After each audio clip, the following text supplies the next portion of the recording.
Oh, like you meant on camera. Okay. Oh dear. Yeah, we can do Am it. I in there? Can you see me? I'm working on it. Well, I am a time. I'd rather someone. If I don't know if you're gonna do that, I brought my. I have like a thingamajig. I normally do two. I don't know what I do with mine. So okay. Okay. Well, let's go ahead and get started. Thank you guys so much for showing up. I can't tell you how much. Here.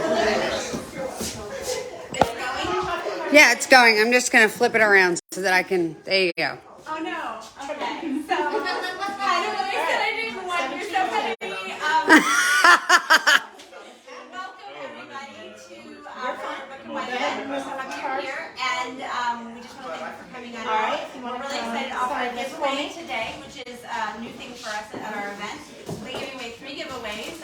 Something from Bookshop, something from my inventory, and then something from the winery, which is so fun.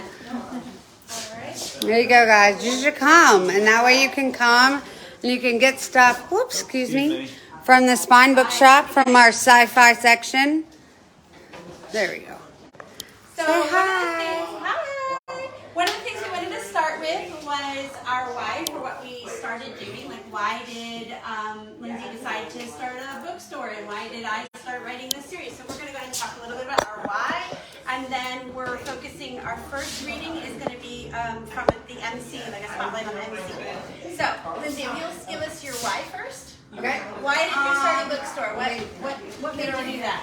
Crazy thing I'm going to you've shoot done. you forward just a little bit so that I can get in the camera. Okay.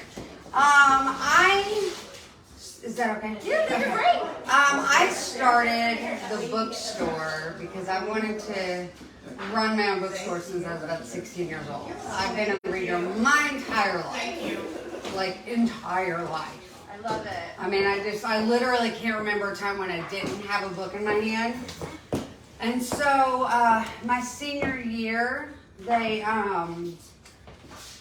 you're right in front of the camera. Oh, I'm sorry. Sorry, you're fine. Our senior year, they had this program in high school where they would send you out to volunteer for a day to kind of see if this is still what you want to do. And I went to the Children's Theater in Nashville, but at the same time, it was like, okay, this is cool. I don't think this is what I want.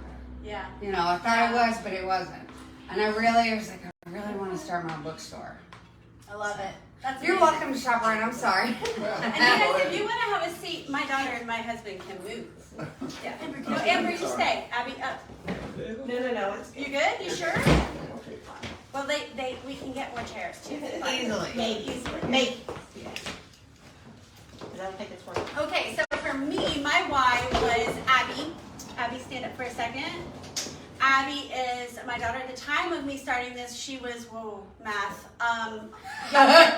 Younger. I don't math, and I definitely don't math on the spot.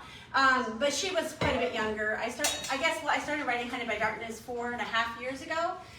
So what would that make you? You're 13, so do math. 9? Yeah. 8.5, 9. And I was looking at her going, I love my fantasy books, but I can't hand any of them over to her. Because at that point I just felt like, some of the things that eke their way into fantasy is not really what I want to be starting my daughter off at like 13. And I hope that when she's older and she has, the ability to make those decisions herself, she chooses what she will truly love, but I just didn't want to feed that into her.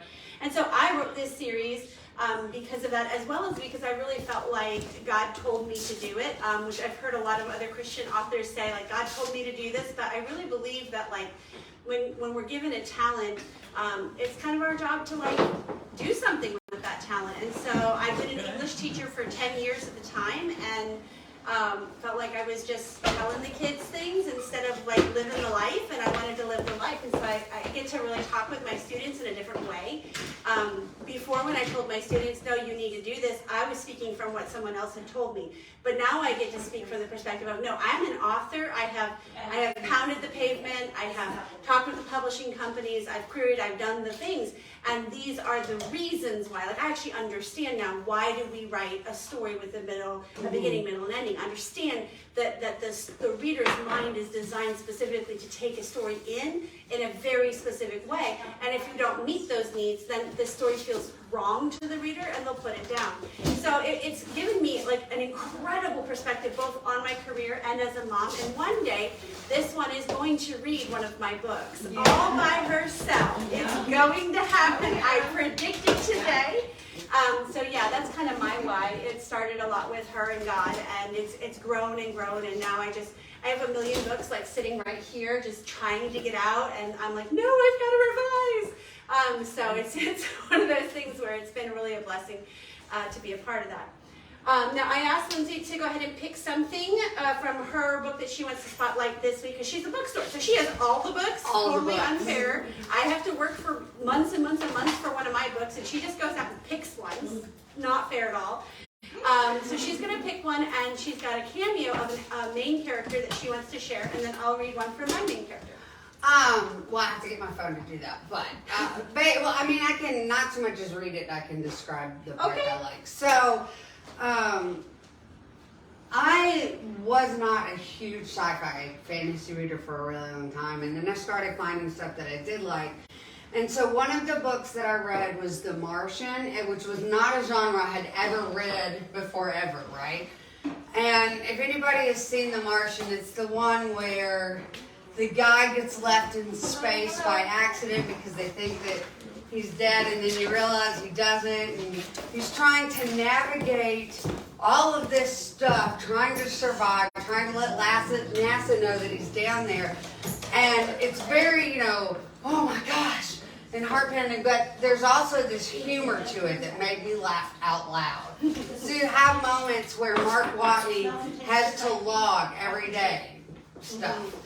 And so there's this scene, and they do it in the movie too, where they think they have this scenario to go get him, and it's really dangerous, and everybody might die.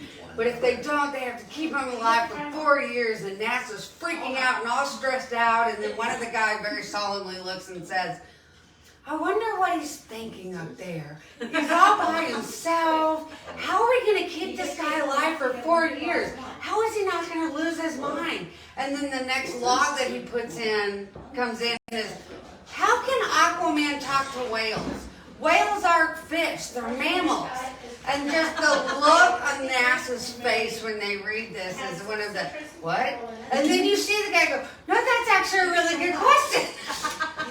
And I just remember laughing at that really hard, that even in this horrifically perilous situation, there's still room for humor. I really love humor in a fantasy story. I really feel like I don't do enough humor. I'm a very serious person, and so like it's funny because I do all these events online, and one of the things I've recently noticed, because we'll do an event like in October, and they're all like, well, what does your character do in October? And I'm like, we have no October in our books. Yeah. Oh no! And then it's like, well, we get to Christmas, and they're like, well, what happens during Christmas? Your characters are like, there is no Christmas. Well, and that's like The Martian starts out with this, I am so effed. And you automatically go, okay, well, what's happening? And then you realize he's been left on Mars, and you think this is just going to be horrible from day one. Yeah. But all of he does this tirade on 70s disco music, because one of the people left her disco music up there, and that's all they have to listen to. So there's lots of humor in all of these moments of absolute serious, so where you're on the verge of tears, and then Mark Watney says something, you're like, what? I love it.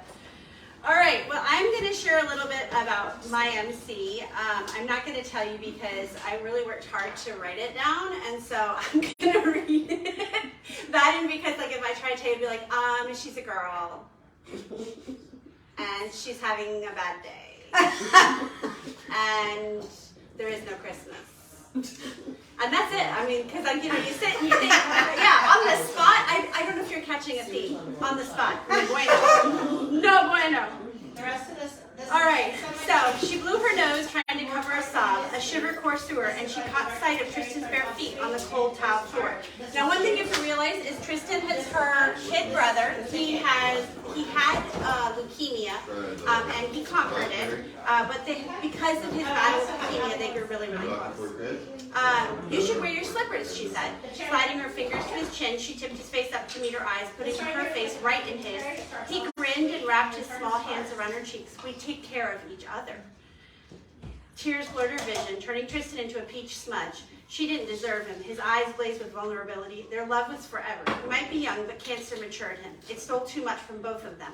Tristan, I'm a big girl. I can take care of myself. His brows knit together in disagreement. But everyone needs prayer. I pray for you, he swore. He swore it with his hand on his chest where his chemo port still hid. She grinned. Me too. He held out his little finger for a pinky swear and a smile crept back into his face. So he sat back on his knees and toes, his searching gaze not letting her out of this one. Why are you crying? She passed him a cookie and ate another herself. He was the only one who saw her. She should answer him. He was so wise, having gone through so much already. She should also put the cookies in the pantry and take him back to bed. She stood to put the cookies back in the pantry, but the darkness of the pantry bowed outward as if it searched for something. Tears distorted her vision. She wiped it clear, but still the air was wrong, thick enough to make breathing difficult. 3 black fingers emerged from the roiling darkness, reaching through the door frame towards her. Throwing the cookies at the vision, she imagined them sliding through the figment, confirming that in fact her imagination was indeed going haywire. Instead, they bounced off the visceral darkness and slid across the kitchen floor. The darkness crept toward her. A tendril branched off and stretched for Tristan as well. Eve, Tristan's voice whimpered from behind her. Something vicious rose inside of her. Maybe it was an instinct or pure fury. She wasn't sure. Legs wide, fists clenched, she moved into the kitchen, blocking the thing's reach, protecting her brother. She made a mistake going out, but she was there now, and she wouldn't let anything hurt Tristan. I love that. That's good. Thank you. I like that. Yeah, it does much better than a girl. There's a girl. Right. So then what I wanted to do was open things up to any questions that you might have about either starting a bookstore, which by the way, I don't know if you know this, but like I read a whole series about a girl who worked in a bookstore and then inherited the bookstore and then was like queen of the bookstore, and I was like, future life? Like that sounds great. Like, because my life is all like 30 kids and putting out fires literally all day long. And so I'm kind of like, there's a peacefulness with books. Like, look, none of them are talking back. Not one has moved. They do what they're supposed to. There are some times that you'll be sitting there reading a book and it talks back to you and you tell it to stop destroying your heart. I've read those stories too. Why are you doing this? I don't know, maybe it's because it's one at a time that it feels a little bit more controlled. I don't know, but I have to say it is a lot of fun. I can imagine, like, when your bookstore gets big enough, girl, I'm coming for you. Bring it. Bring it. So any questions, thoughts? It tastes like juice. It smells like juice. It smells like juice. Well, one of the things I really like about Evie from Hunted by Darkness is like how you portray her not just simple, like she has these emotions where obviously she wants to protect Trist and protect her family throughout the whole book, but then at the same time she's like, but I want to do my own thing at the same time, and this pull between, I feel it as a parent, like, I love my children, get away from me. Like, Yeah, I feel like a lot of times, and I've struggled with portraying that because a lot of people are like, oh, well, your character is flippy floppy, and I'm like, but in reality, I'm flippy floppy. So, like, I love the idea of I'm going to be called to being a warrior, and then I'm going to be a warrior, and it's all perfect. But reality is, war costs you something, and it's hard to just lay down your life. It's not an easy decision. So, yeah, that was a big struggle for me to portray. Okay, thank you for having me. Yeah. What time is it? How are we doing? It's 2:49.